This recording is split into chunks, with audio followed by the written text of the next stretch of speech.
Suzuki Gixxer क्यों? Sexy नहीं लग रही?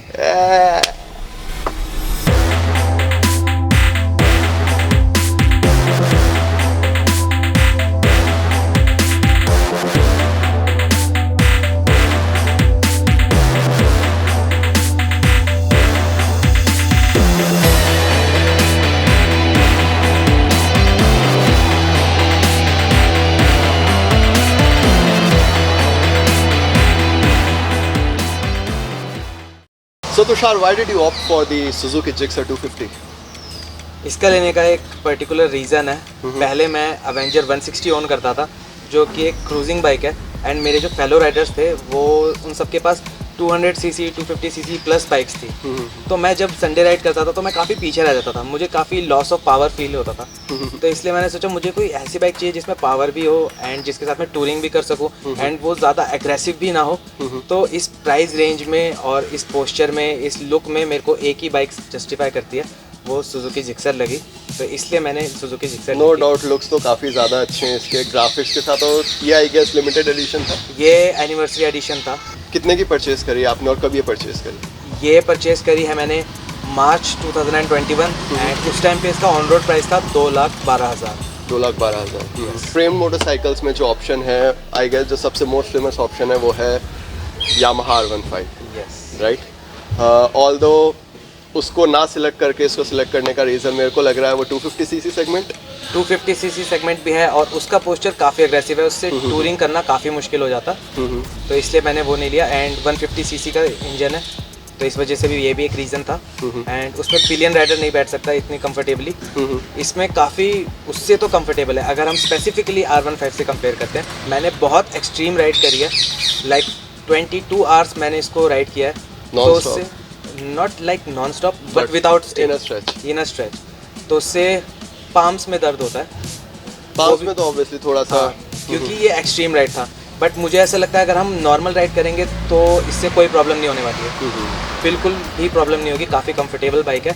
एंड जब आपको रिएक्शन मिलते हैं तो आपको एक अंदर से एक फीलिंग आती है कि नहीं, मैं तो और कर सकता हूँ इससे राइड। काफ़ी ज़्यादा कस्टमाइज वैसे ही कर रखी है ये, उसके बारे में भी हम बात करेंगे कि आपने क्या क्या इसके अंदर चीज़ें लगाई हैं। तो RC क्यों नहीं ली?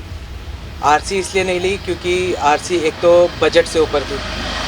ये काफ़ी कम बजट में मेरे को 250 सीसी मिल गई एंड वो इससे ज़्यादा बजट में मेरे को सिर्फ 200 सीसी मिलती। सीट हाइट उसकी ज़्यादा है, एग्रेसिव पोस्चर है उसका काफ़ी। तो यही रीज़न थे उसको ना लेने के लिए। यही रीज़न थे। एंड मेंटेनेंस कॉस्ट भी उसकी काफ़ी ज़्यादा है, being a KTM। So within a span of 1 year from 2021 to 2022 कितना किलोमीटर ही अभी तक चल चुकी है? ये ऑलमोस्ट 13,700 किलोमीटर्स मैंने क्लॉक कर दिए। 14,000 होने वाली है। और 14,000 किलोमीटर्स आपने चला लिया अभी तक। और कितनी सर्विसिंग अभी तक इसका हुआ है? इसकी 4 सर्विस हो चुकी है। क्या ड्यूरेशन है? अराउंड 3,500 के स्ट्रेच पे कंपनी क्लेम करती है कि 3,500 जब किलोमीटर्स क्लॉक कर ले तो आप रेगुलर सर्विस करवाओ। रेगुलर सर 3,500 का इसका इंटरवल है, सर्विस इंटरवल है। वो आई गेस थोड़ा सा कम लग रहा है मेरे को, क्योंकि नॉर्मली हम जैसे देख रहे हैं तो आजकल कंपनी ने भी 5,000 किलोमीटर्स तक का कर रखा है। वो एक छोटा सा एक पॉइंट हो सकता है इसके रिगार्डिंग। ये इसमें अपग्रेड्स बहुत कम हुए ना। सुजुकी ने ये बाइक 2018 में ही बना दी थी, जो कि BS6 तब से ही आ रही है। गवर्नमेंट ने BS6 2020 में ऑफिशियली इम्प्लीमेंट किया है एंड ये बाइक 2018 से BS6 में आ रही थी। तो इसके जो पेपर वर्क है वो पुराने वाले ही चल रहे हैं, तो उसमें जो इंटरवल्स है उसके अकॉर्डिंग 3,500 ही चल रहे हैं इसका। ओके, क्या सर्विस कॉस्ट कितना पड़ता है इसका? सर्विस कॉस्ट अगर हम देखें तो इसमें एक स्पेसिफिकली ये चीज़ है कि इसमें 1.2 लीटर ऑयल डलता है, इंजन ऑयल, और हमारे पास सिर्फ 1 लीटर की बॉटल ही अवेलेबल होती है। तो काफ़ी सर्विस सेंटर्स वाले ये बोलते हैं कि आप 2 बॉटल ले लो और 1 बॉटल पूरी डलेगी और बाकी दूसरी बॉटल से आप टॉपअप करवा सकते हो। ओके। एंड काफ़ी सर्विस सेंटर्स वाले ये बोलते हैं कि आप 1 लीटर ले लो और जितना भी 200 ml एक्स्ट्रा डल रहा है उसके आप पे कर सकते हो। तो वेरी करती है काफ़ी। अगर आप 2 बॉटल लेंगे तो आपका 1,000 प्लस चला जाता है। एंड अगर आप सिंगल बॉटल लेते हैं एंड टॉपअप करवाते हैं तो फिर आपका विद इन 1,000 आपका इसका सर्विस कॉस्ट आ जाता है। फर्स्ट सर्विस कॉस्ट आपको कितनी आई थी इसकी? फर्स्ट सर्विस कॉस्ट मेरे को महंगी आई थी क्योंकि मैंने 2 बॉटल्स इंजन ऑयल की परचेज करी थी मॉड्यूल की। तो मेरे को अराउंड 1,500 का पड़ गया था क्योंकि उसमें टैंक पैड भी इंक्लूडेड था। वो अराउंड 260 टू तो अगर टैंक पैड को अगर हम एक्सक्लूड कर दे तो 1500 के अंदर आपकी सर्विस हो गई थी, फर्स्ट सर्विस। फ्री उसके बाद जब फ्री सर्विस, राइट, उसके बाद जब आपने नेक्स्ट जो सर्विस आपका इंटरवल आया उसके अंदर इसकी कॉस्ट कितनी आई थी? अराउंड 700-800। 700-800। तो उसके अंदर आपने इंजन ऑयल कितने का परचेज किया? इंजन ऑयल उसमें 600 समथिंग का था, वो भी मॉड्यूल का फुली सिंथेटिक था। फुल सिंथेटिक 600 का इसका इंजन ऑयल, तो काफ़ी इकोनॉमिकल पड़ रही है सर्विसिंग में। तो जो टोटल कंप्लीट सर्विस में इसका सेकंड सर्विस में क्या क्या हुआ था? इंजन ऑयल डला था, इंजन ऑयल डला था, ऑयल फिल्टर और एयर फिल्टर क्लीन हुआ था, वो डला नहीं था, वो डलता तो फिर शायद कॉस्ट ऊपर चला जाता। एंड जस्ट हाँ बस यही डला था। तो कंप्लीट जो सर्विस हुई वो 800 के अंदर कवर अप हो गई, राइट। तो उसके बाद जितने भी सर्विस इंटरवल्स अभी तक रहे हैं उसके अंदर सेम कॉस्टिंग आई है? सेम कॉस्टिंग आई है। एक और चीज़ मैं बताना चाहूँगी कि अगर इस पे लेबर कॉस्ट लगने लग जाती है फ्री सर्विसेज के बाद तो उसमें सीधा 500 का ऐड ऑन हो जाता है। तो अभी जैसे जब आपकी अभी फ्री सर्विस कंप्लीटेड है या फिर कंप्लीटेड है, तो अभी कोई सर्विस हुई फ्री सर्विस के बाद? फ्री सर्विस के बाद हुई है, तो उसमें मैंने AMC करवा लिया था जिसमें मुझे 1400 का कॉस्ट आया था, उससे मेरी 4 सर्विसेज फ्री हो गई। Free labour charge. तो अभी जो आपने सर्विस लास्ट सर्विस कराई 1400 के अराउंड पड़ी थी? हाँ। ओके, सो ये एक पॉइंट है कि वैसे ऑल दो इसका जो सर्विस कॉस्ट है वो 800 अराउंड समथिंग आ जाता है, और अगर जब फ्री सर्विस के अंदर और अपार्ट फ्रॉम दैट इसका 1400-1500 के अराउंड कॉस्ट करता है सर्विसिंग, राइट। 14,000 अप्रॉक्सीमेटली ये मोटरसाइकिल चल गई है। सो अब सबसे इंटरेस्टिंग टॉपिक पे आते हैं कि कहाँ पर लेके गए आप इसको? मेरी जो फर्स्ट लॉन्ग राइड थी वो थी लैंसडाउन, सेकेंड जो लॉन्ग राइड थी वो थी स्पीति, थर्ड जो थी वो थी टुंगनाथ। ओके, सो कितना मतलब स्पीति का एक्सपीरियंस कैसा रहा, टुंगनाथ का एक्सपीरियंस कैसा रहा? सबसे अच्छा एक्सपीरियंस मेरा स्पीति का रहा। बिल्कुल इमेजिन नहीं कर सकते, 45 के अराउंड इसने एवरेज दिया है। Oh nice. जबकि सिटी में ये 30 to 35 वेरी करती है, एंड स्पीति में मेरे को 45 के अराउंड इसका एवरेज मिला है। पावर ड्रॉप नहीं हुई, बल्कि इसमें पता नहीं क्या सिस्टमेटिक चेंज हुआ था, इसके RPM वहाँ पे ऑक्सीजन की कमी की वजह से अपने आप ही हाई हो गए थे, इंक्रीज हो गया था। तो काफ़ी सही एक्सपीरियंस था। मैंने एक स्ट्रेच में चितकुल कर दिया था, एंड उसके बाद स्पीति में तो इसके जो रिएक्शन मिले थे वो बिल्कुल ही अलग थे, क्योंकि लोग वहाँ पे एडवेंचर बाइक्स लेके जाते हैं एंड स्पोर्ट्स कैटेगरी की बाइक वहाँ पे काफ़ी कम होती है। ऑल्दो अभी आजकल लोग R15 लेके जाने काफ़ी ब्लॉगर्स लेके गए फ्रेंड बाइक। तो आपका फ्रेंड बाइक के साथ सुजुकी जिक्सर के साथ मतलब क्योंकि ऑफ रोडिंग स्ट्रेच है ऑब्वियसली, इतने ज़्यादा आपको डिफ़िकल्टीज आती है, पानी के वो आते हैं स्ट्रेचेज आते हैं आपके पास, पत्थर इतने ज़्यादा होते हैं, तो फ्रेम मोटरसाइकिल का आपको क्या लगा, किस तरीके से ये स्पेसिफिकली जिक्सर कैसा रिएक्ट कर रही थी वहाँ पे? इसको मैं बहुत तरीके से चला रहा था, क्योंकि मुझे पता है अगर फ्रेम में कुछ हो जाता है या फिर अगर बाइक में कुछ भी प्रॉब्लम हो जाती है तो मुझे वहाँ पे सर्विस के लिए कुछ नहीं मिलेगा। मैकेनिक इसको देखते ही मना कर देंगे कि हम इसको नहीं खोल सकते। तो मैंने काफ़ी तरीके से चलाई थी एंड कहीं पे भी ड्रॉप नहीं हुआ, कोई ब्रेकडाउन नहीं हुआ। इंजन ने इसका बहुत अच्छे से साथ दिया एंड सर्विस करवा के लेके गया था तो मेरे को ऐसे कोई प्रॉब्लम नहीं हुई, एक भी बार रुकी नहीं और एक सेल्फ पे स्टार्ट हो जाती थी कहीं पे भी, चाहे ये -4 डिग्री टेम्परेचर तक एक सेल्फ में स्टार्ट हो गई थी। Oh nice. No obviously Suzuki है, जापानीज ब्रांड है and we can rely on this engine and obviously काफ़ी ज़्यादा स्मूथ भी है। ये मैंने भी इस बाइक को राइड करा है तो काफ़ी ज़्यादा स्मूथ भी है इसका इंजन, और मेरे हिसाब से ये अपने सेगमेंट में अंडरडॉग है अभी मोटरसाइकिल। मैं जितना मैंने इसे देखा है, क्योंकि बहुत कम देखने को मिलती है एक तो जिक्सर रोड पे, राइट, और इसके अलावा जो मोटरसाइकिल हमें देखने को मिलती है वो है R15 जो कि बहुत कॉमन हो चुकी है, और ऑलमोस्ट आई विल से कि सेम प्राइस रेंज एक टच कर रहा है, और आपको 150 की जगह 250 सीसी सेगमेंट भी मिल रहा है, एक पावर इंक्रीज भी मिल रही है, और ओवरऑल ये बाइक एक काफ़ी कंप्लीट मोटरसाइकिल है। लॉन्ग टूर्स भी आप इसके ऊपर कर सकते हैं, शॉर्ट भी आप कर सकते हैं, तो उस पर आपको कोई भी डिफ़िकल्टी नहीं आती इस मोटरसाइकिल के साथ। तो अब बात करते हैं कि जैसा कि लुक मैं देख रहा हूँ कुछ ज़्यादा ही एनहांस्ड है इस मोटरसाइकिल का, तो क्या क्या पार्ट्स आपने इस पर आफ्टर मार्केट लगवाए हैं? आफ्टर मार्केट की बात अगर स्टार्टिंग से करी जाए तो अगर हम नीचे देखें तो ये जो रिफ्लेक्टर्स है ये बजाज से मैंने रिफ्लेक्टर्स लिए हैं, क्योंकि ये रिफ्लेक्टर्स नहीं आते हैं आगे। एंड सेकेंडली मैंने जो ये फॉग लाइट्स है ये बहुत ही यूज़फुल है। ये फॉग लाइट्स मैंने लगवाई हैं, ये मैंने करोल बाग दिल्ली से ही लगवाई थी, तो इसका कॉस्ट मेरे को अराउंड 1400 का पड़ा था दोनों पेयर। तो इससे काफ़ी सही विजिबिलिटी मिलती है, क्योंकि हम काफ़ी बार ऐसा होता है कि हम एक ट्रिप पे निकल जाते हैं तो हमें पता नहीं होता हम कहाँ पे रुकेंगे, तो काफ़ी टाइम रात हो जाती है, तो हमें नाइट राइड भी करनी पड़ जाती है 1-2 घंटे के लिए, तो उस टाइम पे काफ़ी ज़्यादा विजिबिलिटी काफ़ी यूज़फुल। सेकेंडली मैंने इसके लीवर गार्ड्स लगवाए थे, तो लीवर गार्ड्स भी एक बहुत इंपॉर्टेंट चीज़ है जब आप लॉन्ग राइड पे जाते हो, तो वो काफ़ी प्रोटेक्ट करते हैं एंड काफ़ी एग्रेसिव लगती है अगर आप राइडर पॉइंट ऑफ व्यू से देखें। एंड बाकी स्टिकरिंग तो नॉर्मल चीज़ है, वो सबका अपना स्पेसिफिक होता है जिसको बाकी ये वाइजर भी आफ्टर मार्केट है। हाँ, ये वाइजर आफ्टर मार्केट है। इसका स्टॉक वाइजर जो है वो बहुत ही छोटा है। हाँ, वो देखा है, वो थोड़ा सा ऑड भी लगता है इस मोटरसाइकिल के ऊपर। और ये जो आफ्टर मार्केट है इससे तो काफ़ी ज़्यादा एनहांस हुआ है, काफ़ी एनहांस हुआ है। यहाँ तक कि मैंने शोरूम से ही लगवाया था और जो शोरूम के ओनर थे उन्होंने खुद देख के पहली बार ये बोला कि ये हमें भी लगवाना पड़ेगा, क्योंकि इससे बिल्कुल लुक चेंज हो जाती है। अगर दो जिक्सर साइड में एक साथ खड़ी होंगी एंड इसको देखेंगे और उसको देखेंगे तो लोग इसी को ही प्रेफर करेंगे इसके वाइजर की वजह से। सिर्फ एक वाइजर की वजह से इसका पूरा लुक चेंज हो जाता है। राइट, तो फ्रेम मोटरसाइकिल जहाँ मैं देख रहा हूँ उसके साथ आपने इस पे लेग गार्ड भी लगवाया हुआ है। आई गेस ये स्पेशली डिजाइन्ड है इसके लिए।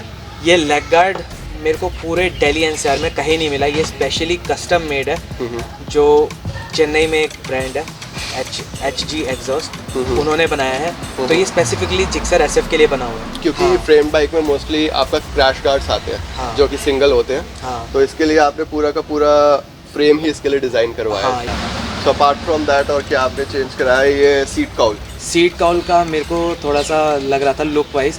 ये भी मैंने स्पेशली डिज़ाइन करवाया है। ये बेंगलोर से बन के आया है, ये भी यहाँ पे नहीं मिलता।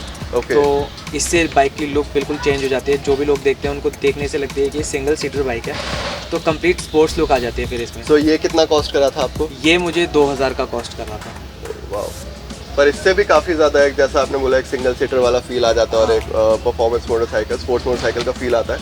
काफ़ी ज़्यादा फील आपको दे रहा है। इसके अलावा आपने नंबर प्लेट पे भी कुछ चेंजेस, टेल टाइडी आपने लगवाई है? टेल टाइडी मैंने लगवाई है। तो ये मैंने रिसेंटली लगवाया है। तो टेल टाइडी का ऐसा कुछ प्लान नहीं था, बट मैंने सोचा मानसून खत्म हो गए तो अब टेल टाइडी लगवाएंगे तो हम कुछ महीनों तक हम चला सकते हैं, चला सकते हैं बिना रेन के। हाँ। क्योंकि ऑब्वियसली रेन में अगर आपने टेल टाइडी लगाई तो सारा चीटा तो ऊपर ही पड़ना। लेकिन टेल टाइडी के बाद जो रेयर सेक्शन जब रिवील होता है ना, उससे काफ़ी, और इसके अंदर 150 सेक्शन का टायर है रेयर में, तो उसकी वजह से ये है कि आई गेस R15 में 140 सेक्शन आता है। 140 सेक्शन आता है। अगर हम इसके कंपटीटर्स भी देखें तो KTM शायद 150 देता होगा, बाकी आपका डोमिनार आता है 250 सीसी में, वो भी 130 सेक्शन देता है। R15 भी नहीं देता है। तो मेरे को इसकी प्राइस काफ़ी जस्टिफाइड लगती है। राइट, नहीं यही चीज़ जो इसका मेन है कि अपने प्राइस पॉइंट ऑफ व्यू से मैं तभी बोल रहा हूँ इस बाइक को एक अंडरडॉग है, क्योंकि परफॉर्मेंस अच्छी है, सारी चीज़ें अच्छी है, लुक बहुत ज़्यादा अच्छा है, बहुत आई कैची है। इनफैक्ट 250 सीसी ये कहीं से लगती नहीं है इतनी ईजीली, जब तक आप इसके सामने जाके देखो ना। और अभी तक जितनी इसके अंदर कस्टमाइजेशन हो रखी है उस हिसाब से तो और ज़्यादा अपीलिंग लुक है इस मोटरसाइकिल। तो जिक्सर 250 के आपको क्या क्या एडवांटेजेस लगे? तो एडवांटेजेस की बात करते हैं तो सबसे पहले स्टार्ट करते हैं इस प्राइस रेंज में आपको 250 सीसी मिल रहा है, जो 26.5 PS की पावर जनरेट करता है एंड 22 Nm का टॉर्क देता है, जो कि पहाड़ों पे भी बहुत फिजिबल है। एंड आप सिटी राइड्स भी करते हो तो आपको वो एग्रेसिवनेस मिलता है, वो पुल मिलता है। सेकंड एडवांटेज की बात करें तो इसका टायर सेक्शन की मैं बात करना चाहूँगा।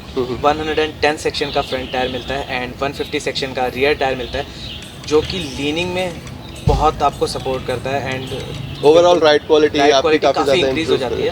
अगला एडवांटेज ये होगा इसका सर्विस कॉस्ट काफ़ी इकोनॉमिकल है। अगर आप मिडिल फैमिली से भी बिलोंग करते हैं तो भी आप इसको काफ़ी आराम से इसका कॉस्ट बेयर कर सकते हैं, क्योंकि अराउंड 1000 या 1200 250 सीसी की बाइक तो इजीली आप फिजिबल है ये वो हो जाएगा। तो सर्विस कॉस्ट जो है आपकी, ओवरऑल सर्विस कॉस्ट जो है वो बहुत ज़्यादा मतलब इकोनॉमिकल आपको पड़ेगी, बहुत ऐसा एक्सपेंसिव नहीं है।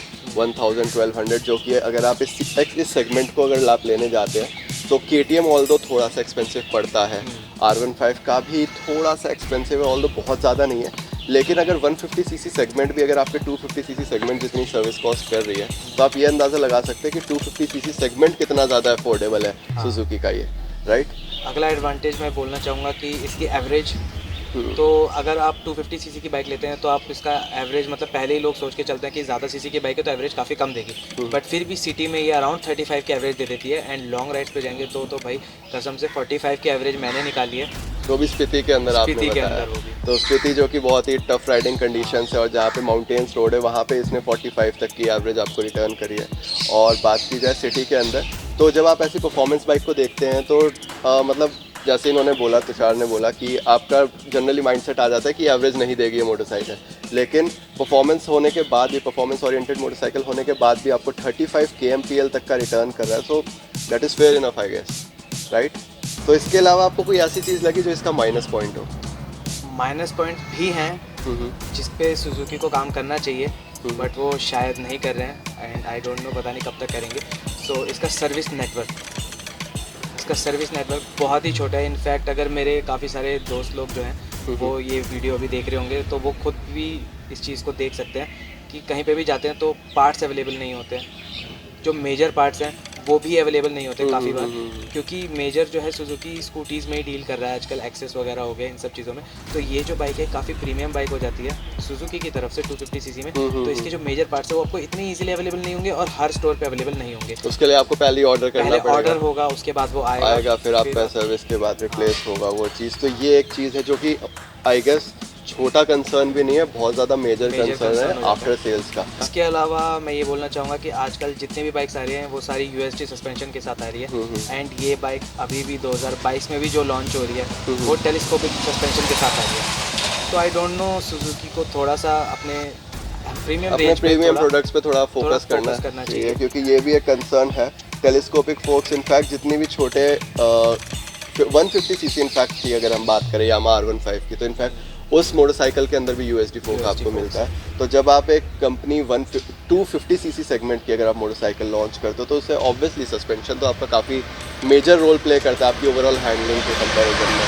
तो ये ये एक और चीज़ है जो जिस पे सुजुकी को लुक आफ्टर करना है। तो कुछ एड ऑन्स होते ही है, जैसे कि अभी हमने बात करी कि जितने भी एड ऑन्स है, जैसे कि स्लीपर क्लच आजकल ये हर एक बाइक में ऑलमोस्ट प्रोवाइड कराई जा रहा है एज ए अट्रैक्शन ले लीजिए आप, या फिर अगर आप उस लेवल पे राइडिंग करते हैं और आपको उसका यूज़ करना आता है, so that is a really useful feature. Apart from that जो सिक्योरिटी फीचर इन्होंने बताया, सेफ्टी फीचर जो बताया वो है साइड स्टैंड कट ऑफ का, कि अगर आपकी बाइक साइड स्टैंड पे है तो आपकी बाइक ऑन नहीं होती है, उस आपको गियर हटाना पड़ेगा तब गियर डलेगा आपका।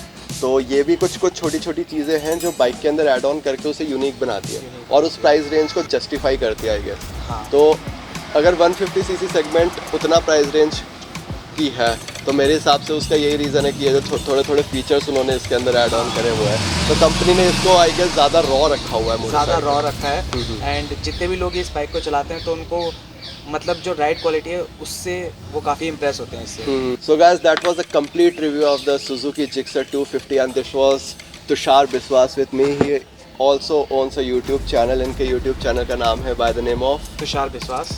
तुषार बिस्वास।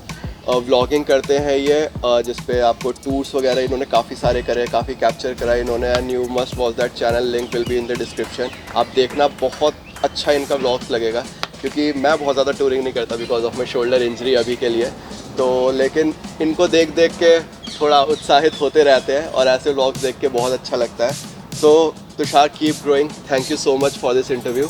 Or we'll meet you in our next video. Till then, stay tuned.